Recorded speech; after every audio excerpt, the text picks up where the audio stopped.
Hello বন্ধুরা, স্বাগত জানাই MAAHS স্টাডি চ্যানেলে। ফার্স্ট সেমেটিভ এক্সাম 2025 বাংলা বিষয়ের প্রশ্নপত্র ও তার অ্যান্সার নিয়ে আলোচনা করব। অন স্ক্রিনে তোমরা দেখতে পাচ্ছ প্রথম পর্যায়ক্রমিক মূল্যায়ন ক্লাস 8-এর বাংলা প্রশ্নপত্র, একদম অরিজিনাল প্রশ্নপত্র। এই প্রশ্নপত্রটি তো অবশ্যই তোমরা পরীক্ষা দেওয়ার আগে দেখে যাও, বা যাদের পরীক্ষা হয়ে গিয়েছে তারা মিলিয়ে নাও, ঠিক আছে।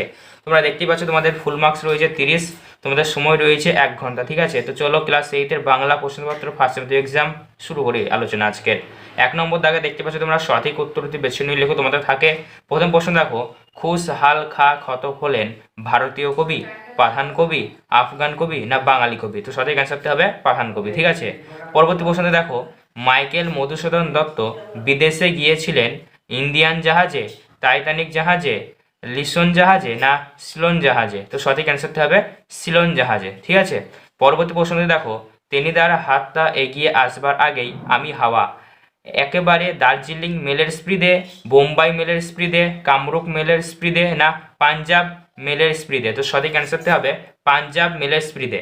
পরবর্তী প্রশ্নটি দেখো, বলেছে নিম্নলিখিত শব্দগুলির মধ্যে একটি মাত্র রুদ্ধদ্বয় বিশিষ্ট শব্দ হলো দাতা, হাতি, হাত, হাতল? তো সঠিক অ্যান্সারটি হবে হাত, ঠিক আছে। চলো পরবর্তী প্রশ্নটি দেখো, শব্দ মধ্যস্থ যুক্ত ব্যঞ্জনকে ভেঙে তাদের মধ্যে স্বরধ্বনি আগমনের রীতিকে বলা হয় স্বরভক্তি, স্বরাসঙ্গতি, সমীভবন না সমাক্ষর লোপ? তো সঠিক অ্যান্সারটি হবে স্বরভক্তি, ঠিক আছে। চলো পরবর্তী প্রশ্নটি দেখে নাও, ড্যাশ যেথায় করে না কেউ সেইখানেই হয় জাহাজ ডুবি, বিধি, আনন্দ, সংখ্যা না ভয়? তো সঠিক অ্যান্সারটি হবে সংখ্যা, ঠিক আছে।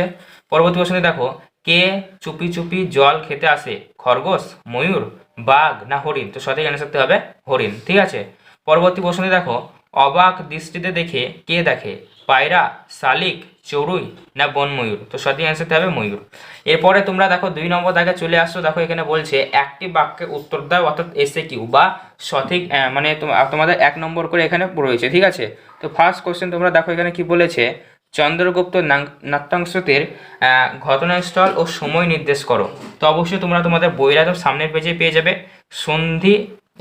সিন্ধু নদীতট সন্ধ্যা। এটা হলো চন্দ্রগুপ্ত নাট্যাংশতের ঘটনাস্থল হলো সিন্ধু নদীতট সন্ধ্যা, ঠিক আছে।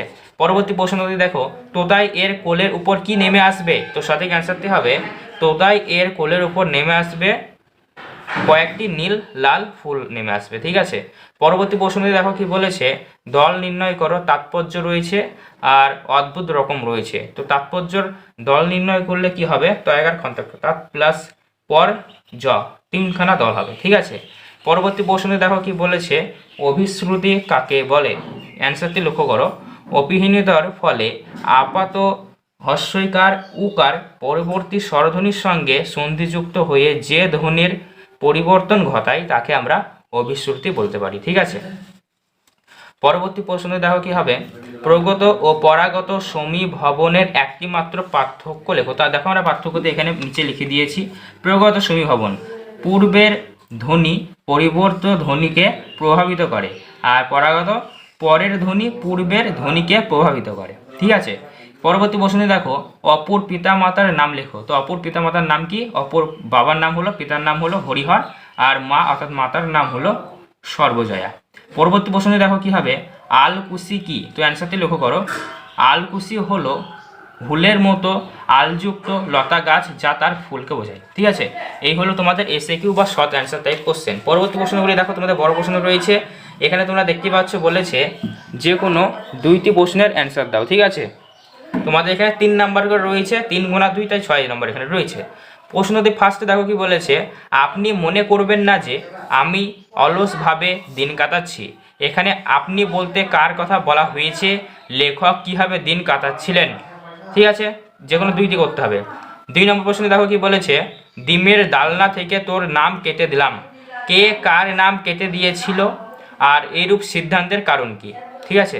পরবর্তী প্রশ্নে দেখো কি বলেছে, অ্যান্টিগোনাস তোমার এই ঔদ্ধত্যের জন্য তোমায় আমার সাম্রাজ্য থেকে নির্বাসিত করলাম। অ্যান্টিগোনাস কোন ঔদ্ধত্যের জন্য দেখিয়েছিল, ঠিক আছে, কোন ঔদ্ধত্য দেখিয়েছিল। তারপরে 4 নম্বর দাগে চলে এসো, যে কোনো 2টি প্রশ্নের অ্যান্সার দিতে বলা হয়েছে, 3 নাম্বার রয়েছে, 3 গুণা 2 = 6। ফার্স্ট প্রশ্নে দেখো কি বলেছে, তাহারে বাদ দিও দেখি, কার লেখা কোন কবিতার অংশ, কি বাদ দিয়ে কি বাদ দিয়ে কবি কি দেখাতে বলেছেন বা কি দেখলেন। ঠিক আছে, পরবর্তী 2 নম্বর প্রশ্নে দেখো কি বলেছে, জঙ্গল সাপ গ্রাম মরে গেছে কোন কবিতার অংশ, কবির নাম লেখো, কবি এমন কথা বলেছেন কেন, এটা লিখতে হবে। 1 ½ + 2 রয়েছে। ঠিক আছে, পরবর্তী প্রশ্নে দেখো, আমাকেই দেবেন বিধাতা, বিধাতা কাকে কি কি দেবেন, কবিতার কবিকে। ঠিক আছে, প্রশ্নটি কমপ্লিট হয়ে গেল। এবার 5 নম্বর দাগে দেখো তোমাদের বলেছে যে কোনো একটি মাত্র প্রশ্নের অ্যান্সার দিতে হবে। 3 নাম্বার রয়েছে, 3 × 1 তাই 3 নাম্বার এখানে। মায়ের কাছ থেকে অপু কার লেখা মহাভারত শুনতো, যুদ্ধ জিনিসটা উপভোগ করার জন্য অপু কি করত। ঠিক আছে, আর 2 নম্বর প্রশ্ন দেখো, অপু দুর্গার খেলাধুলার সরঞ্জাম বলতে কি কি ছিল। এই হলো তোমাদের ক্লাস 8-এর ফার্স্ট সামেটিভ এক্সাম বেঙ্গলি এর প্রশ্নপত্র। তো অবশ্যই এই প্রশ্নপত্রটি তোমরা পরীক্ষা দিতে যাওয়ার আগে দেখে যাবে, আর যাদের পরীক্ষা হয়ে গিয়েছে তাদের প্রশ্নপত্রগুলি মিলিয়ে নাও। 1 নম্বর প্রশ্নগুলো আমরা কমপ্লিট করে দিয়েছি। তো অবশ্যই রিলেটেড তোমাদের কোনো প্রশ্ন থাকলে কমেন্ট করে জানাও।